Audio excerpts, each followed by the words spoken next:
This conference will now be recorded. All right, everyone. Hello and welcome to the December Citizens Participation Committee meeting. Before we get started, I did want to mention one thing that's a little bit unusual about today's meeting, and that is that it is not being live streamed. There was another meeting that the county has that took precedence over this meeting, I guess. So that is the one that is using up our live stream equipment. So this meeting is being recorded and it will be posted on our social media outlets. And afterwards, we will take comments on that for up to a week. So if anyone is watching this recording later and you do have comments that you want to make about any of our agenda items, please feel free to do so, and we will address those comments that are relevant that are received up to a week after we post it. So with that, we're going to go ahead and start on our agenda. The first item is to approve the minutes from the last meeting that we had in September. So I would entertain a motion and a second to approve those minutes.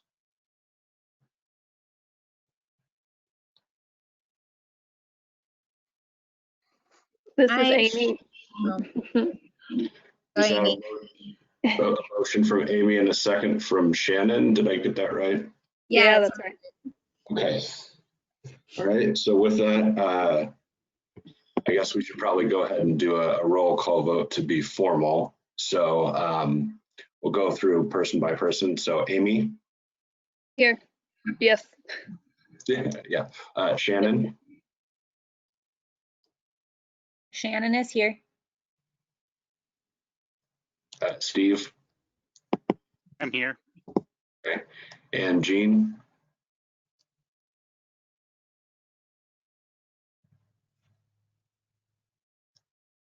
Jean, can you hear me? Maybe he's having some audio issues. All right. So with that, are there any objections to approving the minutes as communicated? No objections. All right. So that sounds good. So with that, the minutes are approved, and we will move on to our next item. So I'm going to turn it over to our senior transportation planner, Doug Pode, who will talk about the development schedule for our upcoming transportation improvement program. So Doug, please take it away. Thank you. As Tim mentioned, my name is Doug Pode, and I'm a senior transportation planner for the Area Plan Commission. I'd like to share with you a project that I recently started. It's a very, very important project. I think Steve can chime in and agree to that at some point, but we are on the beginning or the start in developing a transportation improvement program. So if I refer to this document or this process as the TIP, you'll know what I'm talking about. Of course, in transportation, we have a lot of acronyms like that, so just wanted to make sure that that was fairly clear. As you can see on the screen, the first thing we have is the development schedule. I'd like to step back for a moment and just kind of give a little background information of what the Transportation Improvement Program, or TIP, is. Every 5-6 years, Congress passes a Transportation Act, and then it's assigned into law by our president. The act that we are currently working under is called the FAST Act, or Fixing America's Surface Transportation Act. That was signed into law on February 4th of 2015. It's a 5-year act, so technically this past November 1st, it should have expired, but beating that deadline, Congress and the president did sign it, was a 1-year extension. So we are still actually working under the rules of the FAST Act. And part of the FAST Act, agencies like the Area Plan Commission, which are the metropolitan planning organization, must develop several different types of documents. One is a long-range plan or metropolitan transportation plan, and then the other one is a transportation improvement program. And that's the one that we are starting right now. This transportation improvement program is going to be looking out in the next 5 years and begins in fiscal year 2022. Now, the fiscal year is reference to the state fiscal year, which begins July 1st. So this coming July 1st or July 1st of next year begins the state fiscal year for 2022. Part of the reason why we developed the Transportation Improvement Program is that this is where we allocate all of our federal gas tax funds. Unfortunately, we do not get a lot of these funds. On the bottom of the schedule, you will see some information regarding the funds. We have the first big pot of money, STBG and STBG non-motorized funds. That is actually one pot, which is a little over $4 million. When we adopted the a previous transportation long range or metropolitan transportation plan, we made it a policy that we would set aside 10% of these funds to non-motorized projects, specifically just non-motorized projects. Now we can combine those within years, because some years we get a non-motorized project that is well or a lot more than $400,000. So we consider the life of the TIP as the 10%. We also receive funds, safety funds. We receive a little over $700,000. While it seems much, safety projects are expensive and generally a lot more than that. And then finally, I have TA funds. Those are transportation alternative funds. And those can be used for, as it says, transportation alternatives, such as building trails, adding sidewalks to existing projects, or specifically just non-motorized projects. We've used these for various different projects throughout Greater Lafayette. So in essence, we do not receive a lot of funds, and this is of course just looking at the highway side of this. We do receive special federal funding for transit projects, but the only agency that receives those funds are GLPTC or City Bus. So they are handled somewhat differently than what we do with our highway funds. Kind of give you a little more background information. If you're kind of curious, when you purchase gas, 18.4 cents per gallon goes towards the highway trust fund, and that's where this money comes from. This amount has not changed since 1993, so hopefully it'll change the next act, but we will have to see. So kind of getting back to our schedule, the agenda, we have a pretty tight timeline if you look at this. We kicked off the project on October 21st, when we gave all of the local engineers, be it from the cities, the county, and then also from the small towns of Battleground, Dayton, Clarks Hill. We also gave these project programming sheets to City Bus, and then also to the Purdue Airport. And we asked them to fill them out. This is where they would put the information for projects that request federal funds.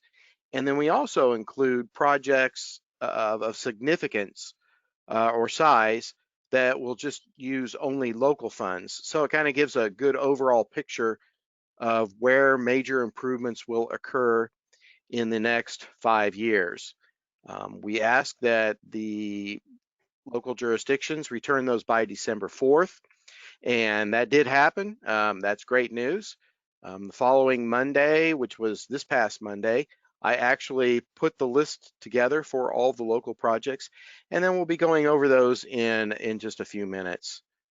We did also put together a list of NDOT or state DOT projects, which you can see which major projects will be coming up for the state roads.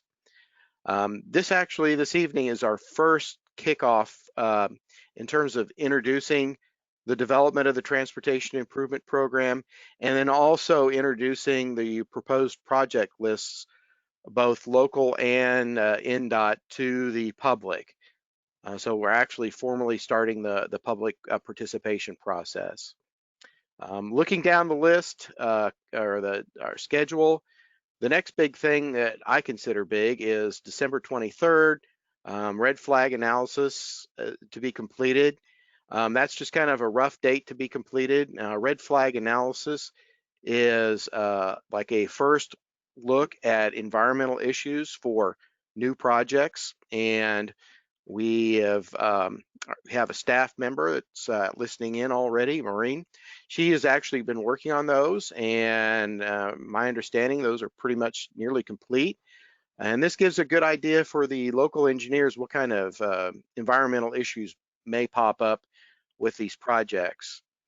The next big date is Hey, in Doug. January. Yes. Someone did put a question in the chat about examples of safety projects, wanting to know. Oh. Yes, I was okay. going to address all the questions at the end. Oh, okay. That's fine. Yeah, just to kind of get them all in one. If we could, so Doug, if you could proceed. Okay, sure. The next big date that will be coming up is January 20th. That's when our Technical Transportation Committee will review all of the requests, because unfortunately we have a lot of requests but not enough money, and they will allocate and prioritize and constrain the project requests. So that's a very critical date in terms of the development process. The next big date is February 15th. That is when we are to have our draft document completed. That is not a date that we set personally or in the office. That is a date that was set by the Indiana Department of Transportation because they are also developing a similar document called the STIP, and they need to have our documents by the 15th so they can review them. And then also that gives plenty of time for the Federal Highway Administration to review them. And then looking on further down, then the rest of it is we'll have the official public hearing with the March 10th CPC meeting, and then go through the adoption process. So we anticipate to have this document adopted on May 14th at that, or May 13th, excuse me, at the policy board, and then the day after send it to NDOT. So it's a very tight timeline. We've got a lot of work to do in a very short time. And again, the reason why we have to do it in this short timeline is because NDOT needs that draft document by February 15th. So basically, I'm going to go to the next part of the presentation. And if Tim could pull these up, I'm going to start with the proposed local project list. I apologize that this wasn't able to be sent out. As I mentioned, the deadline that we needed these returned was December 4th. And I put this list together here. Actually, I finished it yesterday.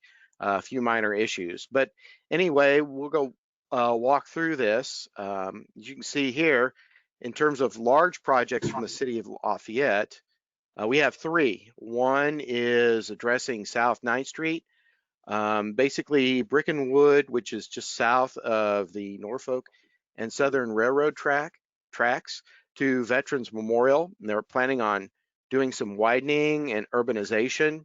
If I remember correctly, this will have a sidewalk and a trail. They are looking to, of course, you see here, let me digress for a minute. There are basically three phases, what we show, which I have under PH. PE is preliminary engineering. That's when all the design work is done, when all of the environmental work is done. The RW is the next phase. If a project needs additional property for the improvements, that's when they will purchase it, and we call that right of way. And then finally, CN, pretty straightforward construction. So basically, 3 phases. The South 9th Street project, they're looking at doing or starting the right-of-way phase in fiscal year 2023, construction the following year in 2024, at a total of $5.3 million. PE is not shown because they are actually doing the design work and environmental work right now. The next 2 projects are pretty exciting. Park East Boulevard extension, and this piece is between McCarty Lane and Haggerty Lane. Yes, there is a piece between Haggerty and State Road 38, and that piece, the missing piece, is going to be going under construction next year.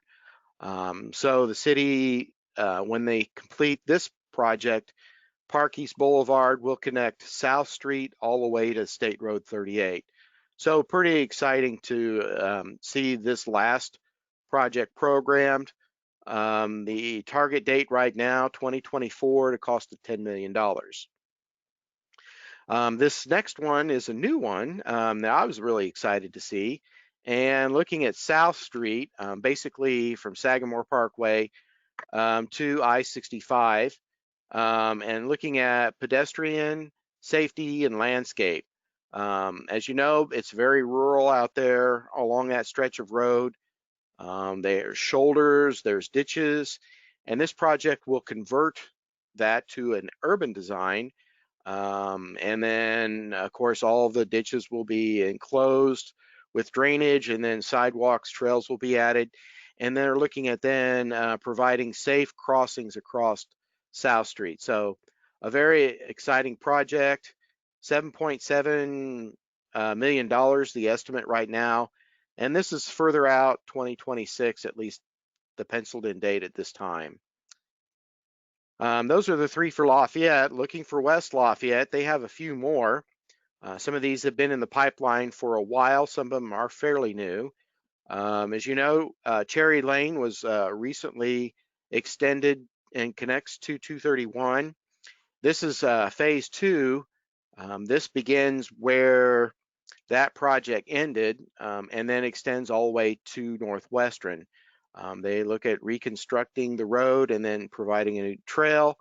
Preliminary engineering, they're looking at starting this in 2026, so it's fairly far off. Right away in construction will be, of course, outside of the 5-year window. Cumberland Avenue, phase 4, this is the last improvements for Cumberland, basically from 52 to a half mile west of Sagamore Parkway. And this is looking at road widening, using local funds, and again, construction targeted in 2026. Another local project with a fiscal year in 2022, Lindbergh Road, and this addresses a portion that's between Northwest Avenue and Salisbury Street.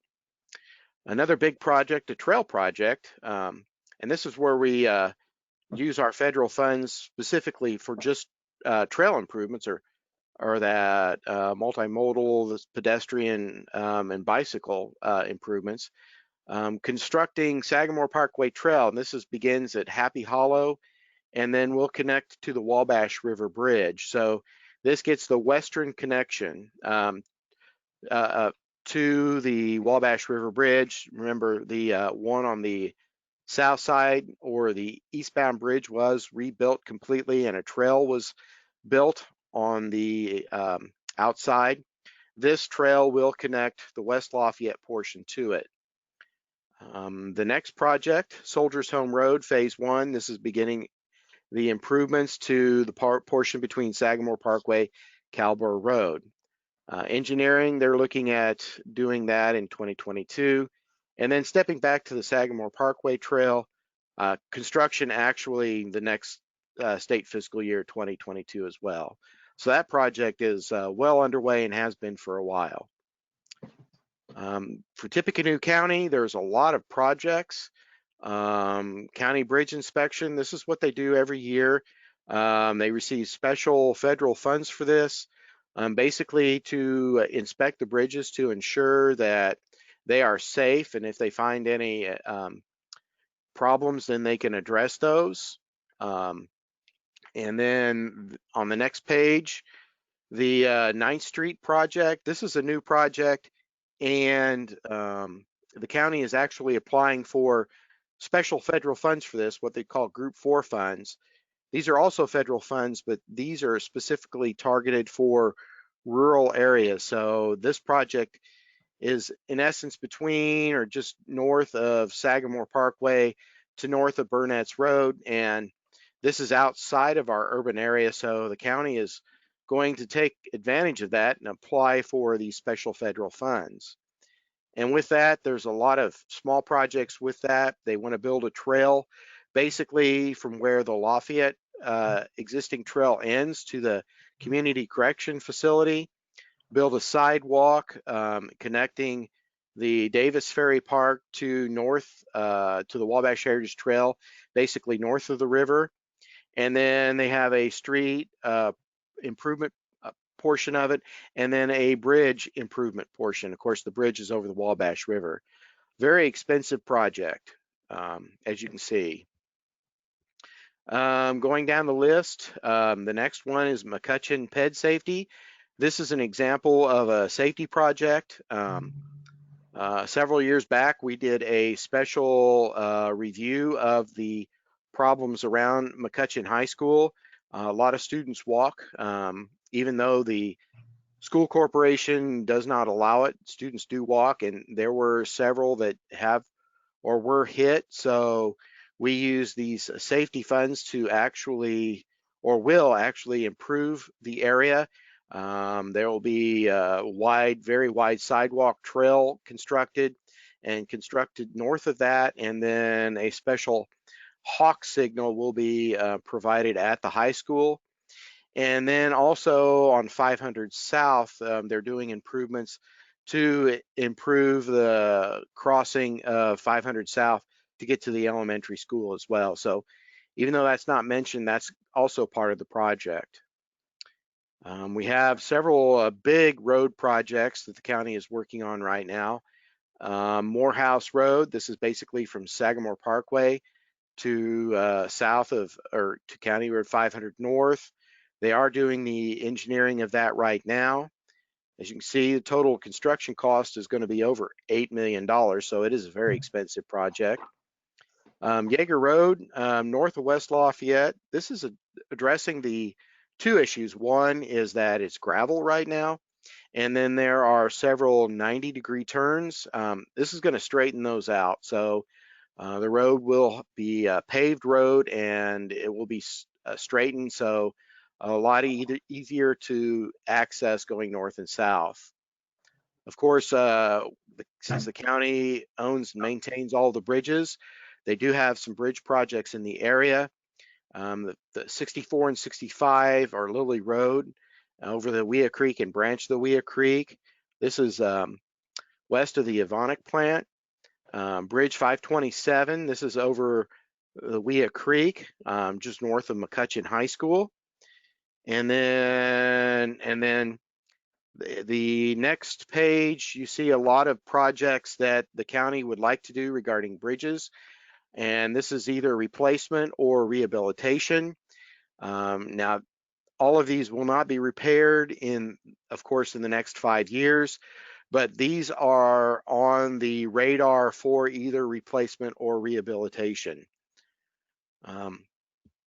Going down the list, we did not receive any requests from the town of Battleground, Clarks Hill, or Dayton. And then the next list is City Bus. They have a lot of projects. Of course, they will be using federal funds and all of their other funds to provide operating assistance, but they will be purchasing a lot of hardware capital, such as replacement engines, transmission, components such as turbochargers, electronic equipment. They do replace and keep up their computer hardware and software. They do keep up to date and keeping a good inventory of their support vehicles.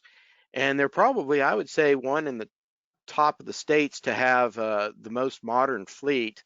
They have and have had a good campaign of actually bus replacement. Believe it or not, the Federal Transit Administration allows them to replace a full-size bus every 10 years. And City Bus actually tries to do that. So they have a fairly modern system. And as you may be aware, of course, they have been moving to compressed natural gas.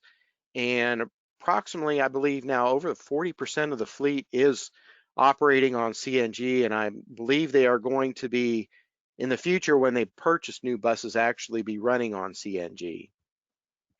But they have all of these projects programmed for the next 5 fiscal years. They do have some other projects programmed that are in the works. That's further down on the list. Keep going.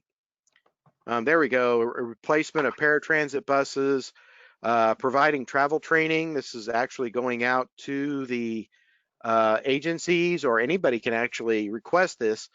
And this is a special program where they go out and actually instruct people on how to ride the bus. A very good program. It's been in operation for a long time, and it's well used. Of course, they're providing some additional service. 2A and 2B are routes basically targeting the north end, and this is additional services to provide evening service to the newer community center on Elmwood Avenue. So very important that they, with those programs that operate later, they want to make sure that service is provided to that. New route, what they're looking at providing next year, looking at going North 9th Street up to the Community Corrections Center, and then also servicing Wabash Avenue. They will be upgrading their CNG refueling station with all of the new buses, or with all the buses that they have, and with the anticipated new ones. There's going to be, of course, a larger demand on the refueling station, so they want to increase capacity. And looking down here, we provided federal funds for improvements to sidewalks and bus shelters, which they have a project underway in doing that. Several locations. One specifically is on State Road 38 near Payless. Right now, that is bus stop is just a bare ground. They will be putting a pad there with a shelter, and then a sidewalk connection from that bus stop to Maple Point Drive. And finally, rounding out the local projects, you can see these are all the Purdue Airport. They have a number of them.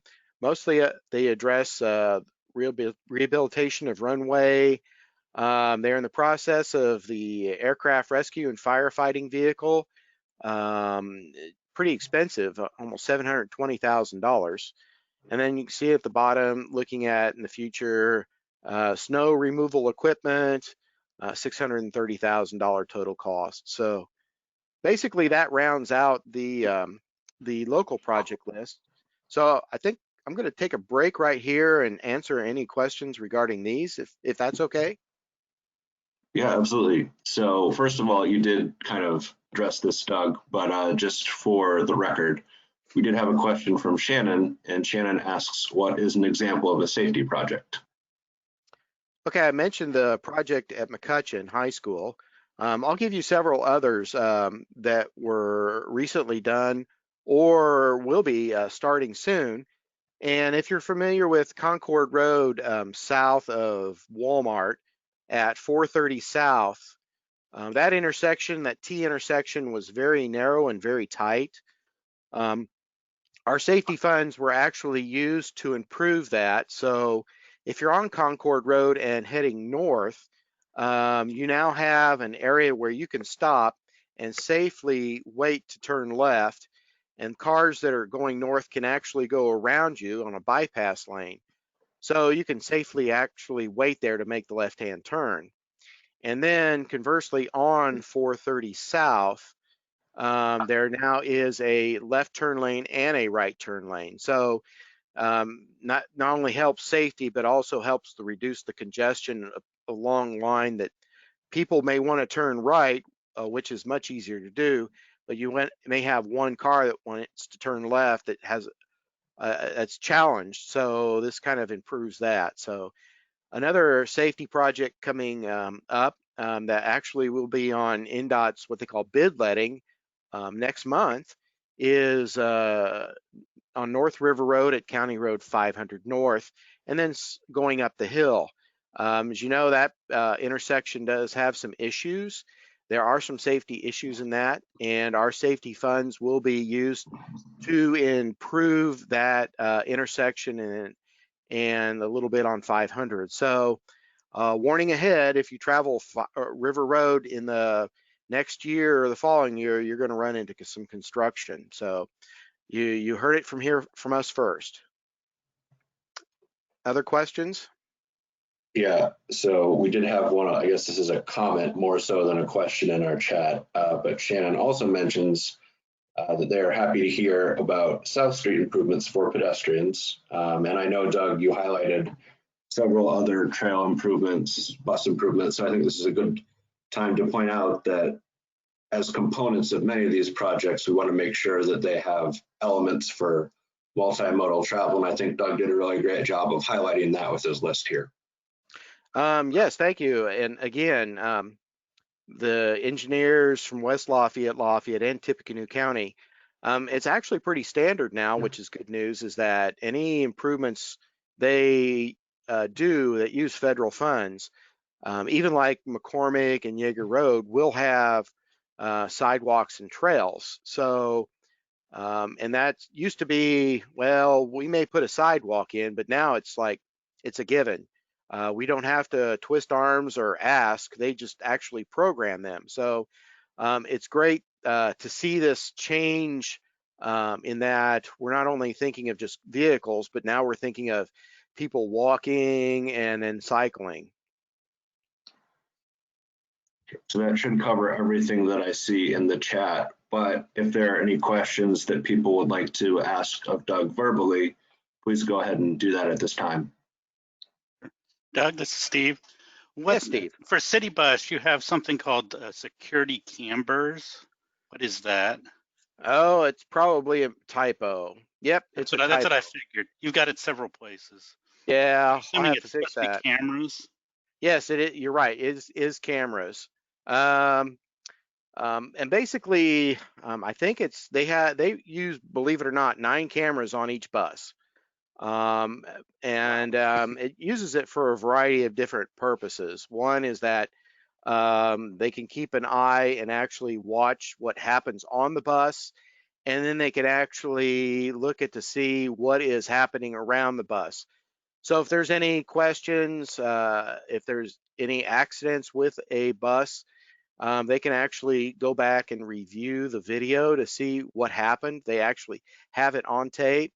If there's anything that does happen on the bus, they have cameras. I mean, they're all over.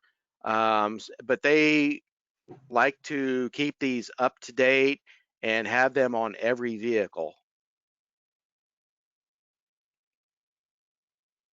That explain that your question, Steve? Yep.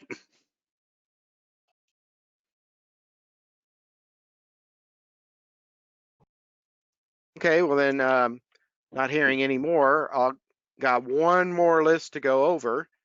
And these are projects from the Indiana Department of Transportation. What they might see from them in the upcoming 5 years. They have a lot of projects in the area programmed. And when you get a chance in the future, if you look at this list, you will see well over half of them are specifically geared towards just maintenance, keeping things like bridges, especially in good repair. For the last, I would say 3, 4, 5 years, they've had a lot of bridge projects where they are actually trying to bring the standards up so that they are in good repair.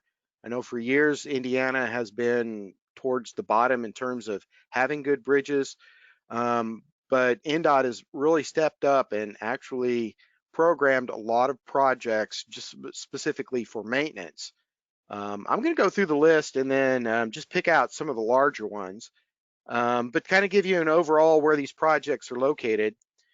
We only have 3 programmed on State Road 25, 5 on 26, 1 on 28, 7 on 38, 4 on State Road 43, and if you don't have to scroll through this, I'm just going to go through these real quick. 9 on US 52, 4 on 231, 2 on 225, 18 on 65, and then a couple of them that are statewide or district-wide that are just kind of catch-all, that where they're doing projects all over the state or all over the district, but they have some kind of aspect or component here in Tippecanoe County. So going back to looking at the first page, I'm going to highlight 3 of them, and that would be Project 5, and that is on State Road 26, and this is on the east or west side of the county, and they have it as an overlay structural. This is a excuse me, a major overlay where they're going to do more than just put an inch of asphalt on top. So you can see the total cost of this is over $6.2 million. So, and that's going to happen within the next fiscal year. So either late next year, the early following year, you'll see this project. On State Road 26 also, project number 8, excuse me, especially on the east or on the west side again, of the bridge over Goose Creek. This bridge was built many, many years ago as part of realigning 26. Well, believe it or not, it's time to rebuild the bridge. So they're going to be rebuilding it, and the estimated cost is $4.5 million. Going to project 10. This is another big project, full depth reclamation project on State Road 38. This is basically west of the town of Dayton all the way to US 421. Major project. You know, looking at pretty much replacing all of the pavement. You can see they estimate the cost is, you know, $10.1 million. A lot of money. Going on to the page 2, project 18, State Road 43. If you're familiar with 43, north of County Road 600 North is the Wallace Ditch. They're looking at replacing that bridge, cost of $1.1 million. And then project number 20. This is on 52. This is over Indian Creek. And then jumping down to 22.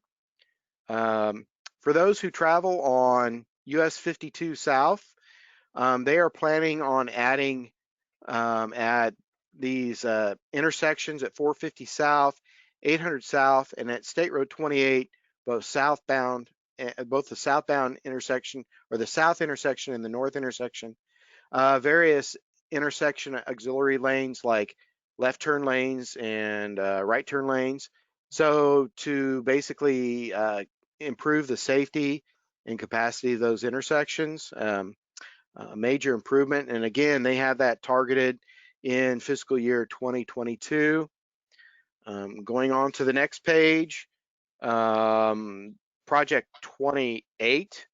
This again, they're going to do additional adding auxiliary lanes to 52 South. And basically the whole improvements were split between 2 projects. And then 231, if you've ever traveled 231, there are times where you can get stuck behind slow traffic, especially truck traffic. Project 29 is a new project, and that will be adding auxiliary passing lanes at various spaces or places along 231 between basically just north of State Road 28 in Tippecanoe County all the way to 74. Fairly expensive project, nearly $8.86 million. You know, in the past, we've recognized that sometime in the future, the possibility of widening this to 4 lanes, there will be a need in the future, but it's not there yet. So in the meantime, they are adding this project or adding these additional passing lanes. So another big project.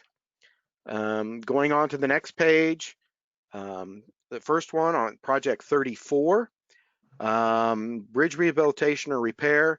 This is the bridge over the Wabash River. They finally made a decision and are moving forward with this. And the bridge, the narrow bridge, will be actually rehabilitated or repaired at a tune of almost $5 million. But this is going to be out in fiscal year 2025. The next projects, 35, 36, 37, 38, 39, all on 65. We have, first off, the first two, State Road 43, both the north and southbound bridges. As it states here, replacement and widening. This is kind of an exciting news that you may have not heard, but if you look at project number 39, and if we had a drum roll, I definitely have it going right now. NDOT will be widening I-65 basically north of the Wabash River to, in essence, County Road 725 north, going from the 4 lanes to 6 lanes. As you can see, $66 million for this project, and that's just the road.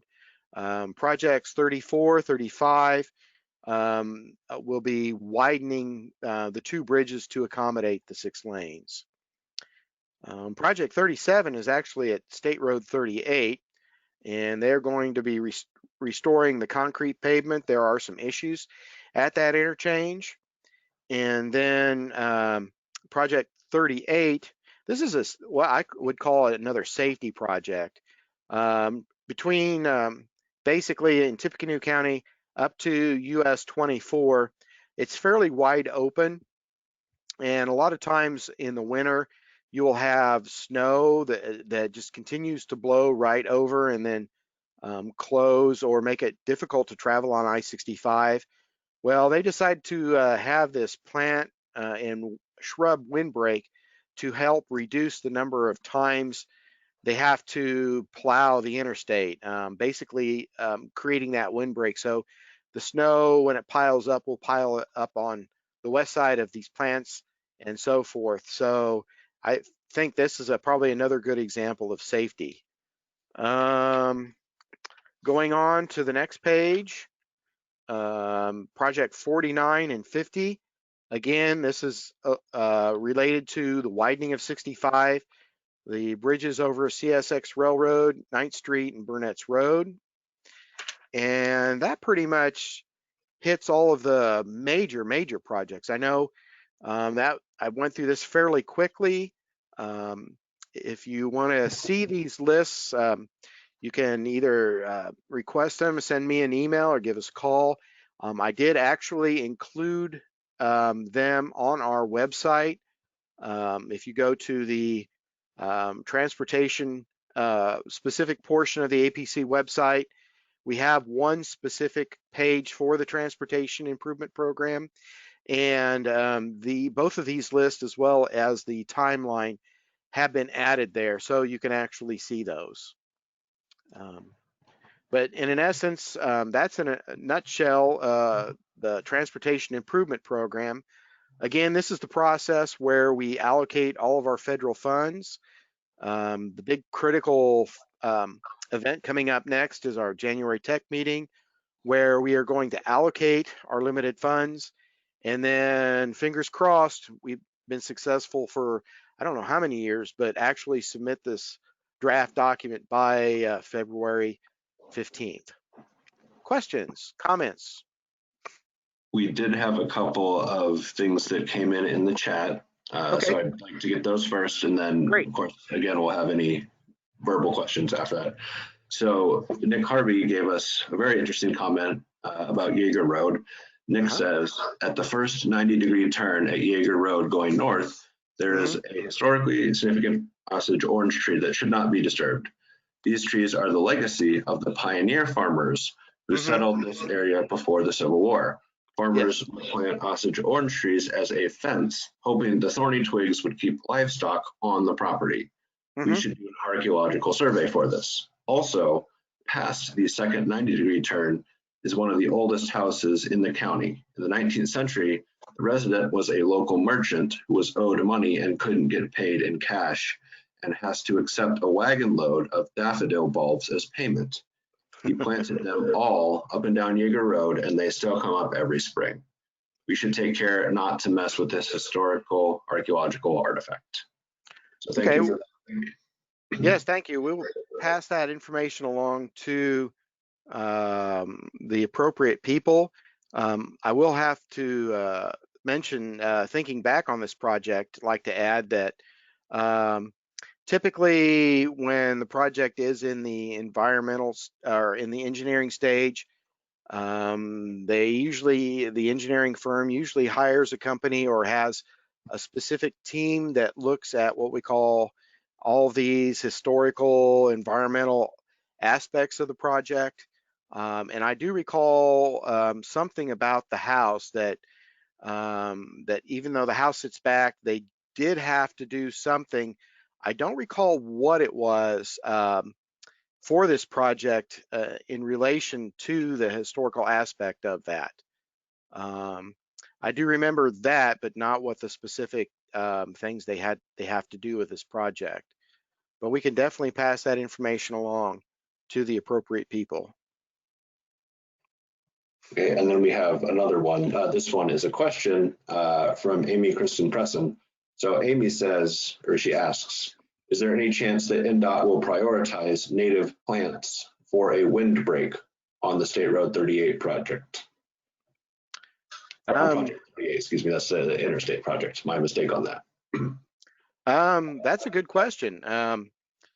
You know, I've never really been actually involved in a project like this. I've known that in the past they did have a program to plant native flowers and plants at various locations, especially along the interstate, but that program ceased many years ago.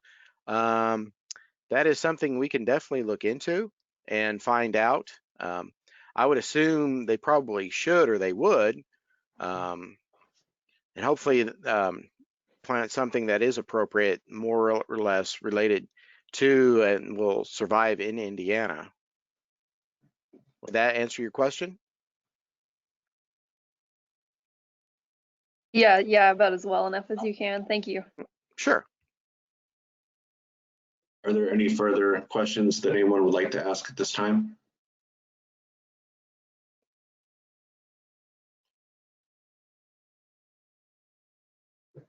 Okay, well, sounds like I'm not hearing any, so then we're going to go ahead and move on to the next part of our program. So first of all, thank you, Doug, for your presentation about this. It was very informative, and I hope that not only the people who are attending the meeting here live, but also anyone who is watching this has learned something from it. And if you do have any questions later on when you're watching the recording, again, I'd just like to mention that you can send us those questions, just commenting on the posts on social media, and we will answer those anything up to a week after we post this. So thank you, Doug. Okay. Great, thank you. Okay, so moving on to our next item, we have an update about the thoroughfare plan. It's really kind of an update about some of the things that we talked about in our last meeting. So just to refresh everyone's memory, in the last meeting, we had a big question and answer session about some of the work we're doing with our thoroughfare plan. And the two biggest items that came up in that meeting were, one was about what to do about bus shelters and bus stops and bus stop improvements.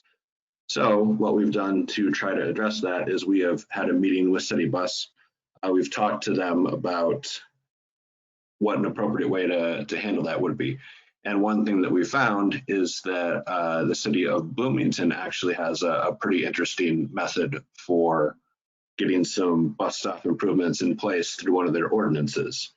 So we've communicated with the planning staff down at Bloomington, and we're going to see if we can take some of what they've done and work that into our local ordinances. So we are in the process of looking into that. I do want to mention that, so one of the things that Doug highlighted pretty well in his project lists under the City Bus projects was the bus shelter project. And those are being built by City Bus, and that is one way that they improve their bus stops. But we're also looking to improve bus stops through the thoroughfare plan. And that would come into play if there was a development or redevelopment project. So kind of trying to make sure that we don't stack up more bus stops that don't have adequate facilities. That's kind of the goal of that. And that's where this stuff with Bloomington comes in, where we're trying to get some information from their staff and kind of see how that functions and how we can take that and how we can adapt that and apply that to our situation here locally. So that was the first thing. And then the second item that the committee had asked us to follow up on was about street trees and vegetation. And in the thoroughfare plan, we are going to require more planting of street trees. So we've been talking to our local jurisdictions about that, to the local government engineers, and we have kind of adopted the current standards that are in place for Lafayette, West Lafayette, and the county into the draft version of the thoroughfare plan. So they are in there now, which means that we can reference those standards. So if and when in the future those standards need to be updated by the local jurisdictions, because they're already in the plan, the newest, latest version of the standards will be the same standards for the plan, the way we've set it up. So we have that mostly under control. We are looking at subdivisions out in the county and getting street trees in there as well, getting more of those. We know that in the past, there have been many instances where we haven't necessarily gotten as many trees, as many plantings, as much vegetation as we would like out in some of those subdivisions. But I think we're starting to see some positive movement in terms of getting more of those. So we are also looking into that and how we can kind of refine some of the county's existing standards to align a little bit more closely with what would be required in the cities. So that's the update on that. I'd like to pause at this time for any questions that anyone might have.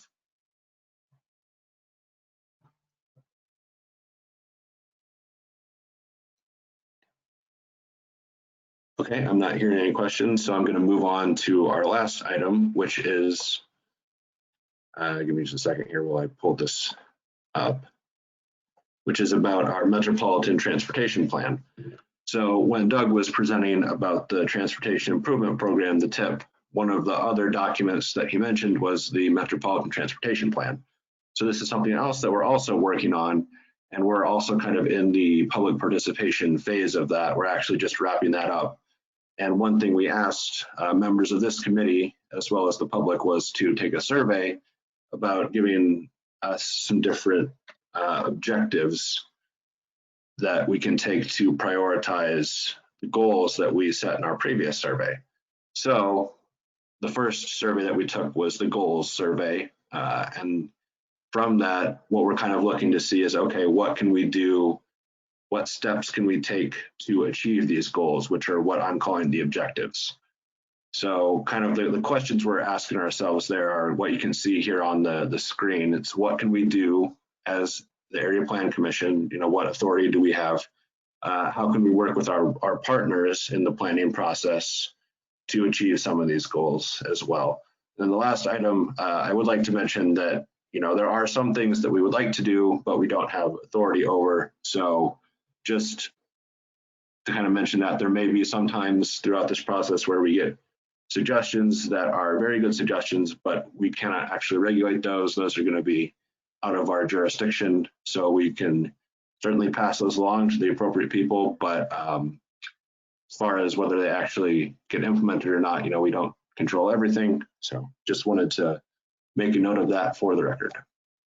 Okay, so kind of how the survey was designed, for each different goal, we asked people to rank different objectives from 1 to 5. So the objective that was ranked 1 would be the objective that you would consider most important. 5 would be an objective that you would consider the least important.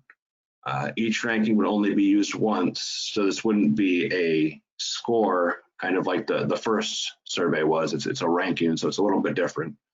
I should mention that 5 was the highest, or the largest number of objectives we had for any one goal, but some goals only had 3 or 4 objectives, which we will see. And because of that, it is a little hard to make a comparison between goals.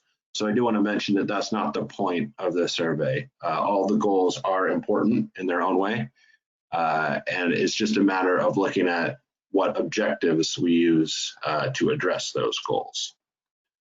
So kind of some of the results of the survey, we got 223 responses. For this survey, for our previous survey, we had 591 responses. So this was a little bit lower. And I think there are a couple of primary reasons why we did not get as many responses. I think we got fewer responses, for one thing, because this survey was more complex. It's asking people to rank things from 1 to 5, and the survey itself, so we use Google Forms for this. Google Forms is a little bit picky about how they like to set it up, so it's not the easiest thing to do. It will kind of kick it back to people if it doesn't like the way you do it, basically. And unfortunately, there wasn't. It'll give you kind of a little prompt, but the prompt that it gives you is not very clear. But there's nothing that we can do on our end to change that. So we were kind of at the mercy of, the fact that we can use Google Forms for free, which is good, but the functionality isn't always 100% how we would like it to be. So I think that complexity contributed to a lower number of responses, I guess, as well as the timing. We are right in the holiday season, and many people are very busy. They have other considerations that they're looking into, and then as well as additionally being in the middle of a pandemic, that certainly does not help us either. But again, not something we can control. So now that we've kind of addressed some of the numbers that we've seen, the next few slides go through goal by goal and show the results of each of the survey questions. So the first goal, this was the one that was prioritized the highest in our goal survey, this improving safety for all users, was the top goal. So what we can see here is that really most of these goals scored pretty well. There wasn't too big of a discrepancy. There is a little bit of a difference, but the top 2, identifying and rebuilding high crash intersections and constructing more trails and sidewalks, both scored very highly, and they were pretty neck and neck in terms of how many people thought they were important. And then there's a little drop off going down to adding bus stops and pull-offs, and then another small drop off getting to signage and law enforcement, working with law enforcement as well. So that was the first one. So the second goal was to enhance transportation options and accessibility for all users. So for this one, as you can see, there were only 4 different potential objectives. Again, pretty close at the top, adding sidewalk ramps where they're missing to make sidewalks accessible for all users was the top. And then repairing and maintaining sidewalks to eliminate trip hazards was just right behind it. So I think what we can see from this is that people really are interested in using and maintaining our sidewalk network. It's something that's very, very important.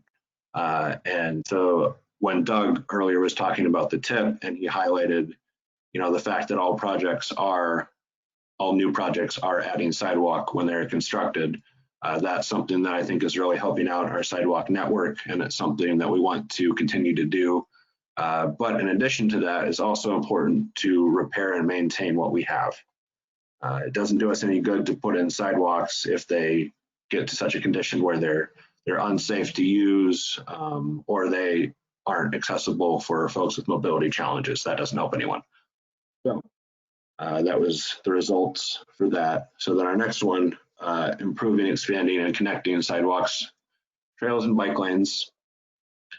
So this, the top scoring one, we see a little bit more of a runaway victory of sort of for the top one here about constructing sidewalks along major roads and near population destinations to allow for longer trips on the sidewalk network. And what this kind of tells us is that people do want to be able to take trips to destinations on the sidewalk network. People do not just want to, walk to their neighbor's house. They also want to walk to maybe the grocery store or some other destination, perhaps movie theater, mall, any other restaurant would be another place I'm sure people would like to walk, so on and so on. And so this kind of really highlights that. And we talked extensively about this issue in our last meeting in regards to the thoroughfare plan. And I think this survey really kind of serves to highlight again that that's something that the community wants. So that was one of the things that we are trying to keep in mind with our other planning efforts as well. It's not just confined to this metropolitan transportation plan. It branches out into the other work that we're doing. Improving infrastructure resilience was the next goal. So this one, as you can see, only has 3 different kind of broad objectives. And the top one was to emphasize the maintenance of existing roads over new construction. So again, what we see is that people want to make sure that the roads that we have are in good shape. It doesn't do us any good to build nice new roads if we, neglect the current roads that we have. Then people are just going to transfer or take trips on new roads, and it's not going to help anything. People are just going to have the same amount of delay, the same amount of frustrations as they would without constructing new roads to help them get to new places. And I think, again, when Doug was presenting earlier, he really talked about how a lot of NDOT's projects on their roads emphasized maintenance. So bridge maintenance, there were a lot of projects to maintain the bridges in the list that he showed. There were also several pavement projects as well. So part of what you see, this is a little bit of a side note, but when you look at those types of lists, it's a little bit of kind of decoding work as to what work is actually being done on a specific project. And that kind of can get into a little bit of, engineering and planning jargon. But I will tell you, if you were to look back at that list, there is definitely a significant amount of maintenance that will be performed over the next several years. And sometimes maintenance is also tied with reconstruction or adding lanes. And that's something you can kind of see on some of our projects as well here locally in Tippecanoe County. Okay, so moving on to the next one, improving and expanding transit service. So the top 2 that were, again, pretty close on this were making bus stops accessible to all users, as well as adding more bus routes. So people want to be multimodal. People want to make sure that everyone can use the bus if they want to. So I think this, again, just reiterates the importance of making sure that we have a transportation system that everyone can use and get around with, and not just use if they have a car that they own, but they can use in many different ways. One that I would like to highlight especially here is actually the last one, adding passenger rail service to major cities. This one was very, very interesting in that it's the only one that doesn't apply directly to the bus system, to what City Bus does. And the other thing that was pretty interesting about it was that looking at the survey results, we got a lot of people that either ranked this as the most important or the least important. There wasn't much in between. So we didn't get very many rankings of 2, 3, or 4. For this one, it was ranked as either 1, the top priority, or 5, the bottom priority by most survey respondents. So I think what that shows is that there definitely is a desire for this for some people, and there are people that would use it. It may not be a service that everyone uses all the time, but there's definitely a market for this type of service. Something that was interesting to me to see. Okay, so then the next goal, improving the transportation network to promote climate sustainability. So improving storm drainage along the streets was the top goal, followed very closely by planting more street trees and other non-invasive vegetation to improve the urban environment. So again, this is something that I think ties in pretty well with our thoroughfare plan and the work that we're doing there. All right, so reducing traffic congestion on the roads. So reconstructing existing roads to improve traffic flow within the community was the highest scoring objective by a pretty significant margin, whereas preparing for autonomous vehicles was the lowest scoring category by a lot. And I think part of the reason for that is we're still very unsure what autonomous vehicles will look like and what will need to be done to prepare for those, and how much work will need to be done, and what our role will be in working on that. So I think that's one of the reasons why that scored is scored, so much lower than all the rest of the goal or objectives. And that's okay. There's nothing wrong with that. This may be something that changes in the future. In 10 years, this may look a little different, but that's okay. You got to start somewhere. Going back to the top objective to reconstruct existing roads to improve traffic flow within the community. Again, this kind of speaks to what I was talking about earlier, where we saw that maintenance of roads is very important. So I think there's really a desire for us to take care of the infrastructure that we have. So although building new infrastructure, again, is a good thing, maintaining what we have is also very important. And so I think we can see that and just how that's reflected by looking at some of the project lists that Doug presented on earlier. Okay, so then our next goal was to improve regional infrastructure. This is another one that only had 3 different potential objectives. So widening Interstate 65 to 6 lanes from Minneapolis to Chicago was the highest scoring, barely, followed up closely by constructing new connections between major roads. And then there was not too much of a drop-off, small drop-off to constructing roads that reduce travel times for through trips.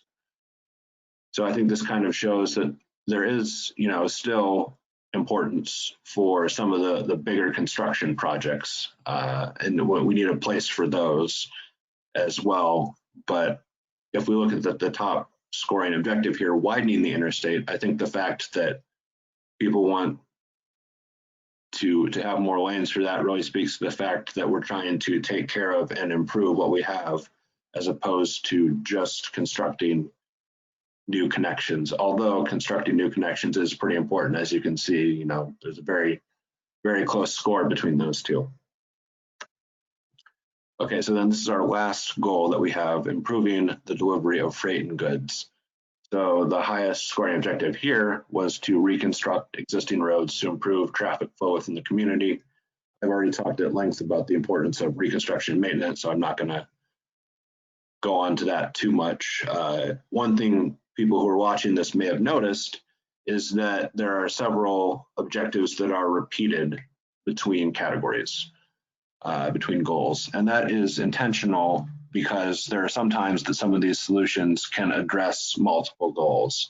So it's not something that happened by accident, it's on purpose. And as you can see, there are several different components to freight and goods and their delivery, all of which can be addressed in different ways.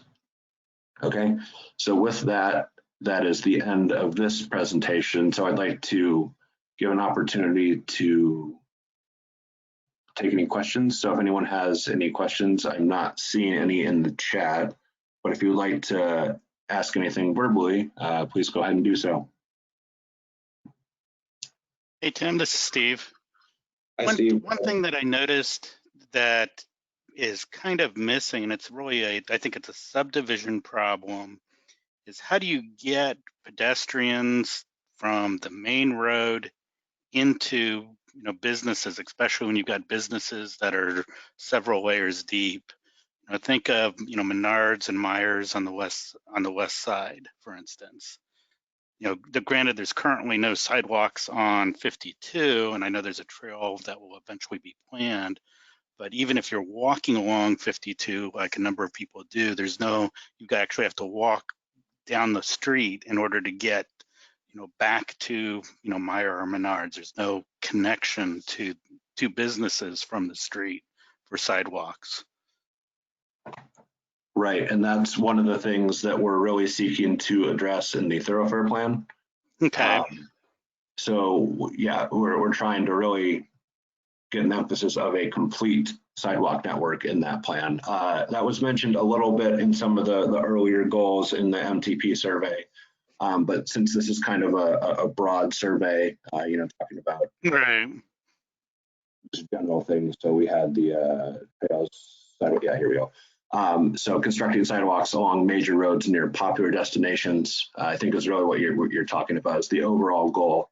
But then the mechanism, like you're saying, would be the thoroughfare plan, which is included in the subdivision ordinance. So that would be, I think, where we can really actually get this part practically implemented. Right. It's not just along roads.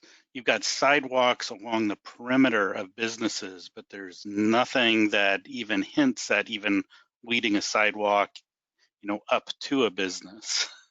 You've got to essentially go to the road or to the drive and then walk up the drive. Think of Pefcu again over on the west side, that if you pull into it, or even the shopping center on the other side, that there's sidewalks on both sides of Win Henschel Boulevard there, but there's nothing to get you even into the parking lot. You've got to fight with cars getting in and out to get into the parking lot if you're walking. Right. Yes. Again, that's a very good point. And like I said, the thoroughfare plan is the place where we're hoping to address that specifically in terms of getting to, let's say, to the business's front door, or to get to their walk up or drive through. Given the current situation, I guess that's also important as well, as we've seen in 2020.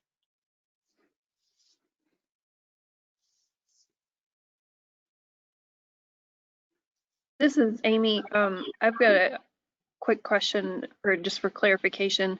I know Sure. at the previous meeting we were focused, I think, more so on the thoroughfare plan and new development, whereas the survey had we referenced a lot of maintenance stuff like you've mentioned. So this survey isn't necessarily just associated with the thoroughfare plan, is that correct? Yes, this is associated with our 2050 Metropolitan Transportation Plan, which is kind of our biggest overall kind of broad brush goals for the community. So we're trying to say, okay, look into our crystal ball and predict what the situation will be like in 2050. We expect there to be more people here in the county, more jobs, more housing. So how do we make sure that we have an appropriate multimodal transportation network for people to get around the community? So that's really what the Metropolitan Transportation Plan seeks to address overall.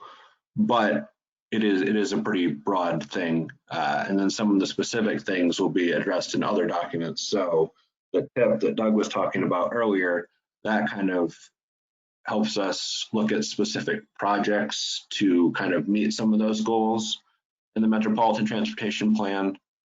And then the thoroughfare plan that we've talked about a little bit as well.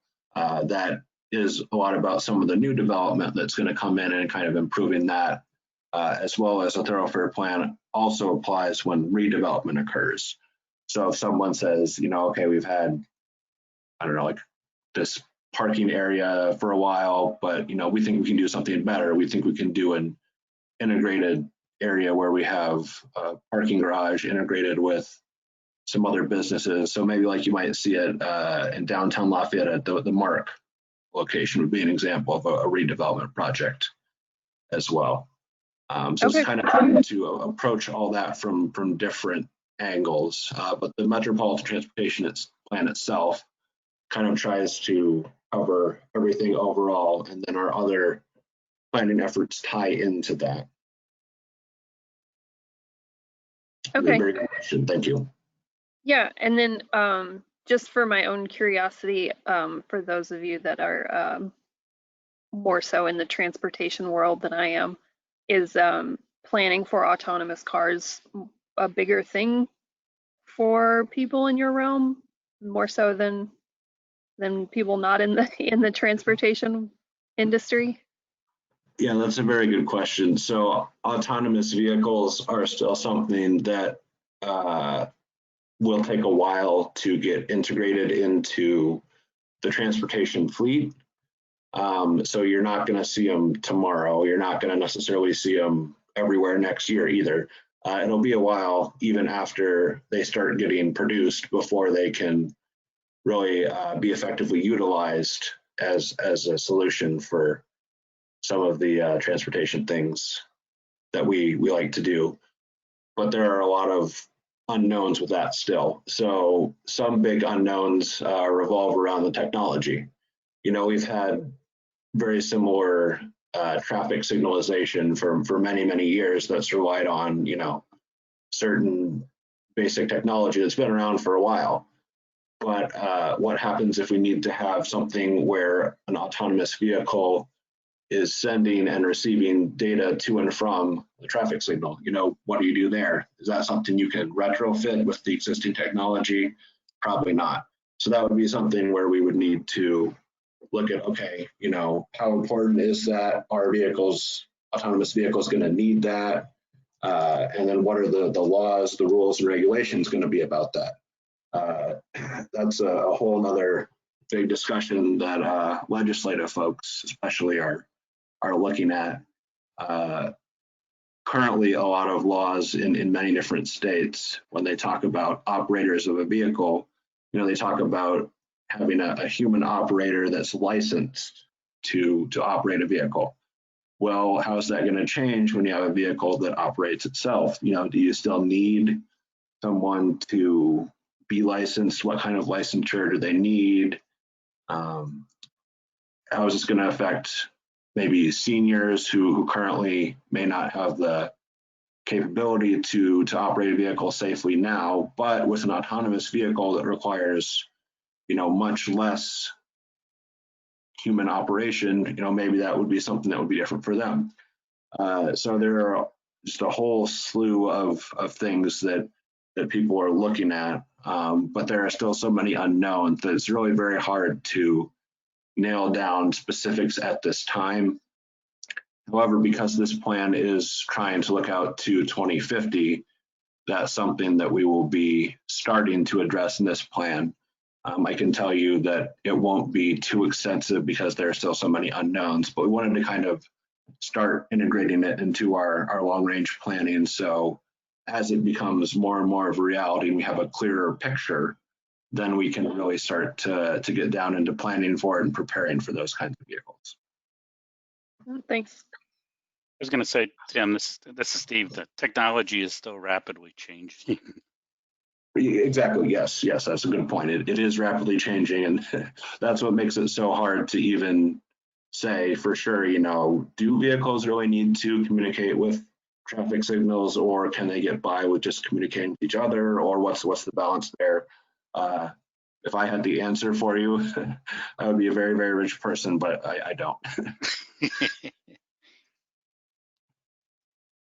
Hi, yeah, this is Gene. I had a question of, is it easier to get funds for new construction and new roads and whatnot than it is to maintain stuff and to rework stuff? And how does that influence all these plans? Yeah, that's a great question. So it's not necessarily easier or harder to get funds for maintenance versus new construction. It's really mostly a matter of prioritization. So when Doug gave his presentation earlier, you may have noticed there was a column that had different acronyms for the types of funding, right? So STBG, HSIP, so on and so on, if you want to go back and look at that later. But basically, the way it divides it up is into, okay, is this something for surface transportation, STBG, or is it something for safety? So it's not necessarily divided up into new construction versus maintenance. It's more so divided up into, is this used for changing the surface that people travel on, which could be either maintenance or new construction. So you could, do some pavement work with that, or repaving a road. You could do some kind of adding lanes, that might be like a safety type of example, right? But still kind of maintaining what we have. Or you could say, well, we think it's more important to construct a new link to get traffic between A and B. And what's the balance between those? So it's really mostly a matter of kind of how we choose to prioritize those two things as opposed to getting the funding for them. The challenge with funding is more so that it's pretty limited. So like Doug mentioned, there's a little bit over $4 million that we get every year. And unfortunately, the amount that we get is not increasing at the same rate as inflation is happening. So we have to really kind of pick and choose what we'd like to do. Does that answer your question, or do you have anything else, Gene?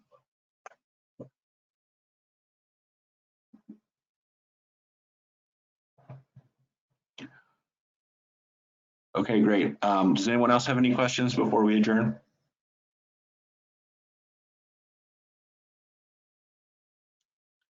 Nope. All Thank right. you for the good information. Great. Thank you for the good information.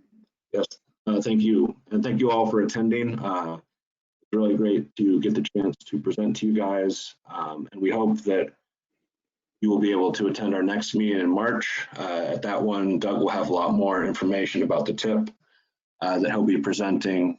So we'll have a lot more concrete information will be updated. And I would like to kind of give one last plug about that.